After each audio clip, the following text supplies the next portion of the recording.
आज हम जानेंगे किरचॉफ का नियम, यानी किरचॉफ के दो नियम होते हैं, केवीएल और केसीएल, दोनों के बारे में जानेंगे।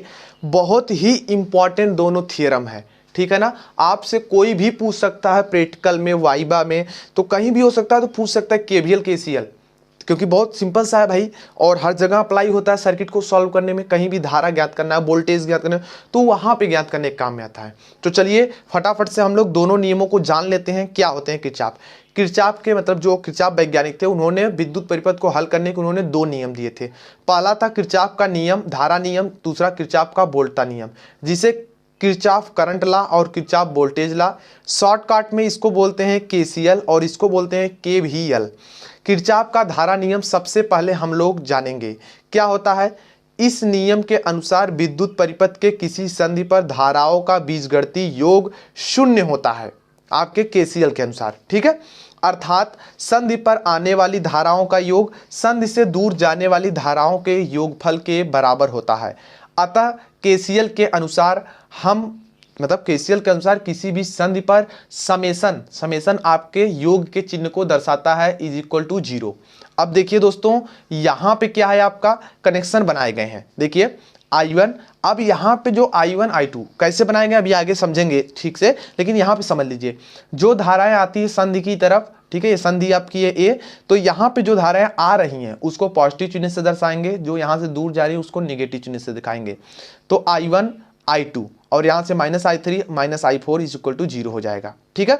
और इसके बाद दोस्तों क्या होगा, I1 I2 एक साथ जुड़ जाएंगे, फिर उसके बाद I3 और I4 एक साथ आ जाएंगे, ठीक है, इस तरह पक्षांतर। तो आप देख रहे हैं ना, जितनी I1 I2 मिलाकर लेफ्ट में है उतनी राइट में, अर्थात जो संधि की तरफ आने वाली धारा संधि से दूर जाने वाली धाराओं के योग के बराबर होता है। अब दोस्तों हम लोग बात कर लेते हैं कि परिपथ को हल कैसे करते हैं, कि इसको अप्लाई कैसे करेंगे किसी भी सर्किट में। तो देखिए, मान लेंगे किसी संधि ए पर I1 व I2 धाराएं आ रही हैं, जो अभी आपने फिगर देखा था उसी के अकॉर्डिंग माना जा रहा है, तथा I3 व I4 धाराएं संधि से दूर जा रही हैं। यदि आने वाली धारा को प्लस चिन्ह से, संधि से दूर जाने वाली धाराओं को ऋण चिन्ह से दिखाते हैं या निरूपित किया जाए, तब केसीएल के अनुसार संधि ए पर धाराओं का बीजगणितीय योग शून्य होगा। अतः दोस्तों कहने का मतलब summation I is equal to 0। अतः I1 I2 दोनों को प्लस चिन्ह के साथ और I3 -I4 को साथ माइनस चिन्ह के साथ दर्शाएंगे। अब देखिए दोनों को क्या करेंगे दोस्तों, यहाँ पे देख लीजिए, दोनों क्या करेंगे, दोनों को हम यहाँ पे कि भैया जो माइनस प्लस का अंतर उसको कर लेंगे, माइनस को एक तरफ प्लस को एक तरफ, दोनों देखिए बराबर है। अतः दोस्तों हम कह सकते हैं कि संधि पर आने वाली धाराओं का योग, संधि पर आने वाली धाराओं का योग बराबर संधि से दूर जाने वाली धाराओं का योगफल के बराबर होता है। अतः दोस्तों हम नोट में एक इंपॉर्टेंट बात बता दें, कोई भी पूछ सकता है आपसे किरचॉफ का जो धारा नियम है या केसीएल जो है वो किस सिद्धांत पे कार्य करता है, तो आप आंसर में देंगे कि आवेश संरक्षण के सिद्धांत पे केसीएल कार्य करता है। अगर आप आपका वाइबा हो रहा है, अगर आपने इतना सब बनाने के बाद आपने बता दिया भैया देखिए सब कुछ बता दिए भैया, आप जितने आती धाराएं उतने जाती भी हैं, ठीक है, तो आप ये भी अगर बता देंगे भैया जो किरचॉफ का नियम होता है वो धारा आवेश संरक्षण के सिद्धांत पे कार्य करता है, ठीक है ना, तो ये बहुत इंपॉर्टेंट हो जाएगा और वहां पे आपको अधिक से अधिक मार्क्स मिलने के पूरी की पूरी चांसेस गाइस रहेंगे। अब हम लोग दोस्तों बात कर लेते हैं कि केवीएल के बारे में। जी हाँ, केवीएल आपने नाम सुना होगा बहुत सारा, केवीएल क्या है, कुछ नहीं है, किरचॉफ वोल्टेज लॉ है। अब क्या होता है इसके अनुसार, देखिए केवीएल के अनुसार किसी बंद विद्युत परिपथ में विद्युत वाहक बलों का योग, यहाँ पे बीजगणितीय योग रहेगा, इसका ध्यान रहे, एवं परिपथ में लगे प्रतिरोधों में होने वाले वोल्टेज ड्रॉप का बीजगणितीय योग सदैव शून्य होता है। अर्थात किसी बंद परिपथ में केवीएल के अनुसार summation EMF plus summation IR drop, जो IR ड्रॉप होगा जितने भी रेजिस्टेंस लगे रहेंगे उसी का योग आपका 0 के बराबर होगा। अब दोस्तों ये होता कैसे यार, तो आपको समझना बहुत जरूरी है। क्यों ऐसा, देखो जितनी बैटरियां रहती है ना, जो आपके बैटरी वोल्टेज सोर्स रहते हैं ना, जो वोल्टेज ड्रॉप, वही वोल्टेज ड्रॉप जाके दोस्तों आपके रेजिस्टेंस में तो होते हैं। अब आप वोल्टेज को प्लस से दिखाएंगे और आप समझते हैं ना कि ड्रॉप तो हमेशा समान होगा, सब में मिलकर होंगे और सबका योग करेंगे तो उतना ही आता है, तो माइनस प्लस के अनुसार कट जाते हैं। तो इस दोस्तों इसके अनुसार एक अच्छी सी टॉपिक्स निकलती है यहाँ से कि किस पर यह आधारित हुआ। तो नोट में अगर आप बता देंगे कि जो किरचॉफ का वोल्टेज लॉ है ना, वो ऊर्जा संरक्षण के सिद्धांत पे कार्य करता है, ठीक है ना। आपके यहाँ पे ऊर्जा संरक्षित रहती है, मतलब यहाँ पे ऊर्जा नष्ट नहीं होती बिल्कुल। और आप वैसे भी जानते हैं ऊर्जा को न तो नष्ट किया जा सकता है न ही उत्पन्न किया जा सकता है। एक सिंपल सर्किट की मदद से समझेंगे, क्योंकि इसी सर्किट की मदद से अभी हम न्यूमेरिकल जब कराएंगे और होमवर्क भी देंगे तो इसी की मदद से दोस्तों आप सॉल्व करेंगे सेल्फ से। पहले तो हम एक दो बता भी देंगे। तो चलिए देखिए, ये सर्किट थी, बैटरी में जहां से करंट निकलती है उसे पॉजिटिव चिन्ह से दिखाते हैं और उसके बाद निगेटिव चिन्ह से। उसके बाद दोस्तों क्या करते हैं कि रेजिस्टेंस में जहां से धारा प्रवेश करती है उसको पॉजिटिव चिन्ह से, उसके बाद निगेटिव, फिर यहां प्रवेश की तो यहां पॉजिटिव यहां निगेटिव। अब देखिए ये लूप एक बन जाता है, आप लूप समझते हैं ना। अब देखिए जब यहां प्लस चिन्ह से स्टार्ट करेंगे तो देखिए इसका पहला सिरा यहां है, दूसरा यहां है, तो हम इसके दूसरे सिरे को ले रहे हैं तो इसके भी दूसरे सिरे को लेंगे, इसके भी दूसरे। अगर इसके पहले सिरे को ले रहे हैं तो इसके भी पहले सिरे को लेंगे और इसको, यानी ये निगेटिव हो जाएगा तो ये दोनों पॉजिटिव, अगर ये पॉजिटिव लेंगे तो ये दोनों निगेटिव हो जाएंगे। तो बात बरोबर है ना, बिल्कुल है। अब प्लस ई हो जाएगा यहाँ पे, minus I R drop, minus I R drop, इसमें आई आर टू ड्रॉप देख सकते हैं, और दोनों का यहाँ पे हो जाएंगे पूरा टोटली जीरो। तो E इज इक्वल टू दोस्तों क्या हो जाएगा, E is equal to I R1 plus R2 आ जाएंगे आपके, देख सकते हैं ना, यही फार्मूला बनता है इसी टाइप का। अब देखिए हल करने के क्या नियम है, क्या कंडीशन होती है, उन चीज को समझना, क्योंकि अगर हम लिख दिए हैं तो आपको और अच्छे से समझ में आ जाएगा यार। अब गाइस आप देख सकते हैं कि केवीएल को किसी सर्किट में कैसे अप्लाई करते हैं, क्या कंडीशन होनी चाहिए, उसके बारे में आप यहाँ पे देख रहे हैं। तो देखिए सबसे पहले क्या करेंगे, सर्किट जो है उसमें हम करंट को मान लेंगे, ठीक है। उसके बाद क्या करेंगे, फिर प्रत्येक बैटरी तथा प्रतिरोध पर प्लस एवं माइनस चिन्ह लगाए जाते हैं, ठीक है। पहले क्या करेंगे, करंट को हम मान लेंगे, फिर बैटरी और प्रतिरोध पर प्लस माइनस चिन्ह लगा दिए जाते हैं, जैसे हमने अभी बताया। बैटरी में जहां करंट निकलती है वहां पॉजिटिव निगेटिव हो जाता है, फिर उसके बाद जहां से प्रवेश करती है रेजिस्टेंस में, जहां से प्रवेश करती है वो पॉजिटिव, उसके पीछे वाला निगेटिव, इस तरह से होते हैं। फिर क्या करेंगे, किसी भी बैटरी से हमेशा प्लस, जो हमारी बैटरी होती है प्लस चिन्ह से निकलती है, और किसी भी प्रतिरोध में जहां से धारा प्रवेश करती है उसे प्लस चिन्ह यानी वोल्टेज राइज, एवं जहां धारा निकलती है वहां पर माइनस चिन्ह लगा के वोल्टेज ड्रॉप लिखते हैं। या फिर मतलब फिर उसके बाद क्या करते हैं, सर्किट में क्लॉकवाइज या तो एंटी क्लॉकवाइज, जो आप अभी देख रहे थे यहाँ पे माइनस करके हम लगा रहे थे ना, तो ये जो इस तरीके का क्लॉक बना है आपका, ये इस तरह से आपका एंटी क्लॉक बन जाएगा, ठीक है ना, ये बात की जा रही है। तो यहाँ पे एंटी क्लॉक या क्लॉकवाइज डायरेक्शन में एलिमेंट का या तो पहला चिन्ह या फिर अंतिम चिन्ह लेकर के एक समीकरण बनाते हैं। इसी प्रकार दोस्तों जितने सारे लूप बनेंगे उतने के लिए हम क्या करेंगे, उतने के लिए हम समीकरण बना करके फिर उन्हें नियम पूर्वक हल करेंगे, जैसे आप मैथ में करते हैं। तो आपका धारा जो ब्रांच में कितनी धाराएं फ्लो हो रही हैं उसका मान आपको पता चल जाएगा। तो इस तरीके से गाइस ये दो न्यूमेरिकल्स रहे, इनको समझ लीजिए। बस आपको यही फार्मूला याद करना है और ये छोटी सी सर्किट याद करनी है, क्योंकि हर जगह यही इस्तेमाल करेंगे। फिर उसी के नियम के अनुसार दोस्तों हम लोग क्या करेंगे, जैसे ये चीज़ की गई है इसी के अनुसार हम दूसरे भी कर लेंगे। तो चलिए दोस्तों अब हम बात कर लेते हैं फटाफट से दूसरी चीज़ों की। दोस्तों एक केसीएल पर हम न्यूमेरिकल देख लेते हैं ना, ताकि आपको अच्छे से समझ में आ जाए, ठीक है। इस पे प्रैक्टिस आप कर लेंगे थोड़ी, दो चार अपने से भी एग्जाम्पल बना के। ये हमने एक रैंडमली सा बना दिया है, ठीक है।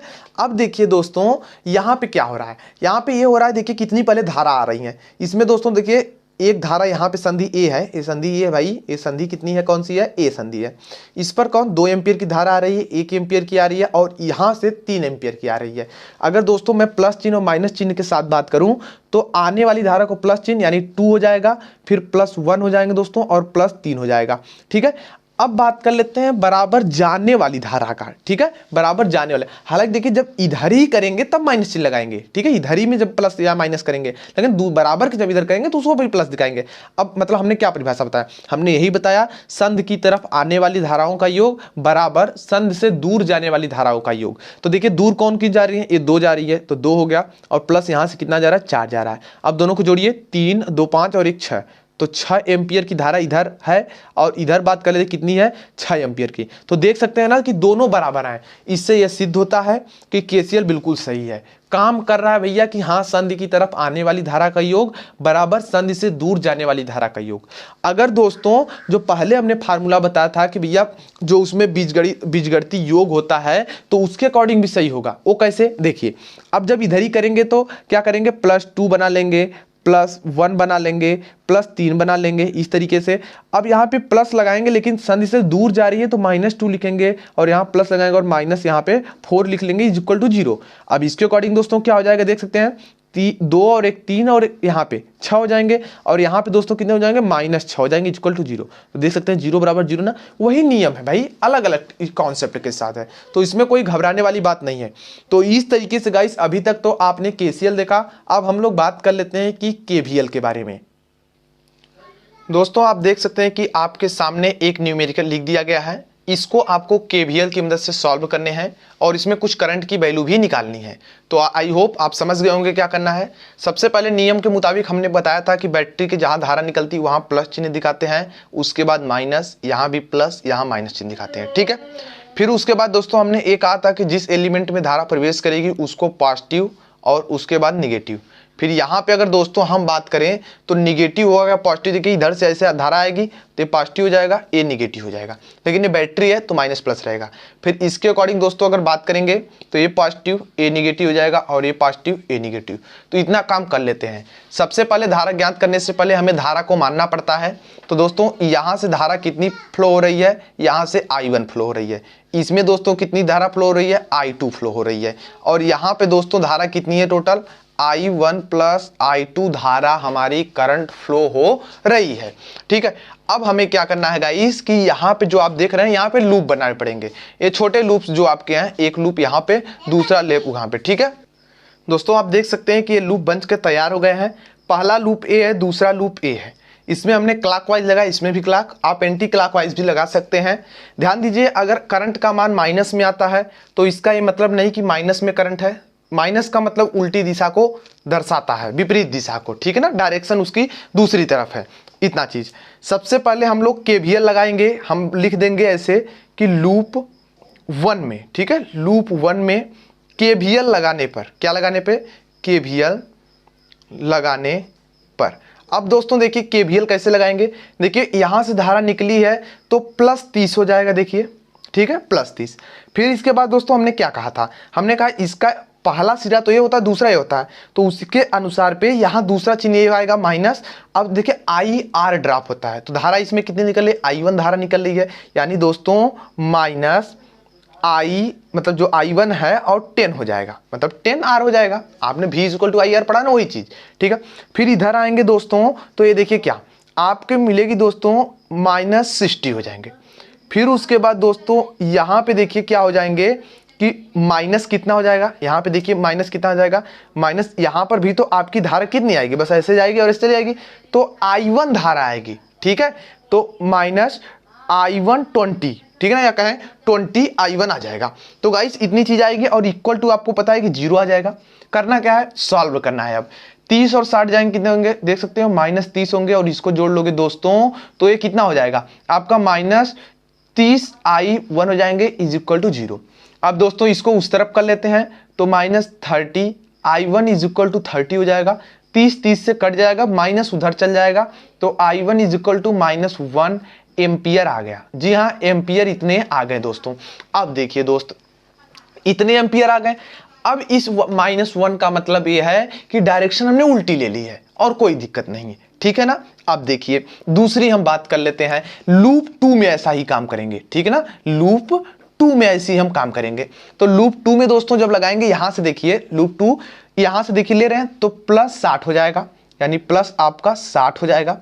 फिर उसके बाद दोस्तों इसमें जाएगा, अब देखिए दोनों सीरीज में है ना, अब चाहे भैया अलग अलग करके करें चाहे एक ही में करें, बात एक ही है। यानी कितना हो जाएगा दोस्तों, माइनस यहां से 20 और 10 कितने हो जाएंगे दोस्तों, 30 हो जाएंगे। और दोस्तों एक चीज का ध्यान रखेंगे, I1 करंट इधर से आ रही है और I2 इधर से निकल रही है इस बैटरी से, तो यहाँ पे दोनों करंट तो मिल जाएंगी ना, तो I1 + I2 हो जाएगा। वही चीज यहाँ पे डायरेक्ट कर दी गई है, I1 + I2 हो जाएगा, ठीक है। अब यहाँ पे दोस्तों आएंगे, इतनी चीज बस मुझे मिलेगी, ठीक है, ज्यादा कुछ नहीं।